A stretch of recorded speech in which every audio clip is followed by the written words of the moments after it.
বীর চট্টলা টিভি। আসসালামু আলাইকুম। বীর চট্টলা টিভি থেকে আমন্ত্রণ জানাচ্ছি। আমি তানিশা সুলতানা আফিফা। ধর্ষণ একটি মারাত্মক অপরাধ এবং মানবাধিকারের মৌলিক লঙ্ঘন। এটি শুধু শারীরিক বা মানসিক আঘাতের সৃষ্টি করে না, বরং সমাজের সার্বিক সুস্থতা এবং অগ্রগতির পথে এক বিশাল প্রতিবন্ধকতা হয়ে দাঁড়ায়। ধর্ষণ শুধুমাত্র ভুক্তভোগী ব্যক্তির জীবনকে ধ্বংস করে না, বরং এর মাধ্যমে পুরো সমাজের মূল্যবোধ ও মানবিকতা প্রশ্নবিদ্ধ হয়ে পড়ে।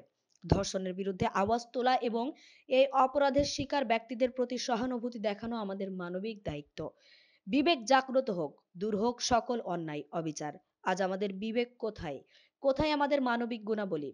কেন আমাদের ৮ বছরের শিশুর প্রতি লোভ লালসা সৃষ্টি হতে হবে? মাগুরায় বোনের বাড়িতে বেড়াতে যাওয়া ৮ বছরের শিশুকে ধর্ষণ করে তার বোনের শ্বশুর, যা অত্যন্ত মর্মান্তিক ও দুঃখজনক।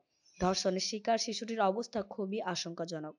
গত বৃহস্পতিবার ৬ মার্চ রাতে গুরুতর অবস্থায় শিশুটিকে ঢামেকে আনা হয়। পরে শিশুটিকে ঢামেকের পেডিয়াট্রিক ইন্টেনসিভ কেয়ার ইউনিটেড পিআইসিইউ নেওয়া হয়। শুক্রবার ৭ মার্চ রাতে পিআইসিইউতে চিকিৎসাধীন শিশুটিকে লাইফ সাপোর্টে দেওয়া হয়। শিশুটি বর্তমানে সম্মিলিত সামরিক হাসপাতালে সিএমএইচে চিকিৎসাধীন অবস্থায় আছেন। সবার জন্য সমান অধিকার, স্বাধীনতা এবং নিরাপত্তা নিশ্চিত করতে হলে আমাদের সমাজের প্রতিটি সদস্যকে এই অপরাধের বিরুদ্ধে একত্রিত হতে হবে। ধর্ষণের অপরাধীকে কঠোর শাস্তি দিতে হবে, যাতে অন্যরা এমন অপরাধ করার আগে ১০০০ বার চিন্তা করে। ধর্ষণ সমাজের সবচেয়ে ঘৃণিত অপরাধ এবং এটি যে কোনো ধরনের সমাজে অশান্তি সৃষ্টি করে। এই অপরাধটি শুধুমাত্র শিকার ব্যক্তির উপর আঘাত দেয় না, বরং পুরো সমাজের নৈতিক ও মানবিক মূল্যবোধকে কলঙ্কিত করে।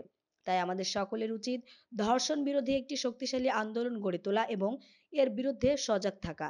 এছাড়া জনগণের মধ্যে সচেতনতা বাড়ানো, স্কুল, কলেজ এবং অন্যান্য প্রতিষ্ঠানগুলোতে উপযুক্ত শিক্ষার মাধ্যমে সামাজিক মূল্যবোধ এবং শালীনতার ধারণা সৃষ্টির মাধ্যমে এই অপরাধ প্রতিরোধ করা সম্ভব। সময়ের দাবি, যত দ্রুত সম্ভব শিশুটির ধর্ষণের সাথে জড়িত সকল অপরাধীকে আইনের আওতায় এনে দ্রুত বিচার সম্পূর্ণ করা, যাতে কেউ ভবিষ্যতে এমন অপরাধ আর না করে। আমাদের আরো খবর পেতে চোখ রাখুন বীর চট্টলা টিভিতে। ফেসবুকে ফলো, ইউটিউবে সাবস্ক্রাইব করুন।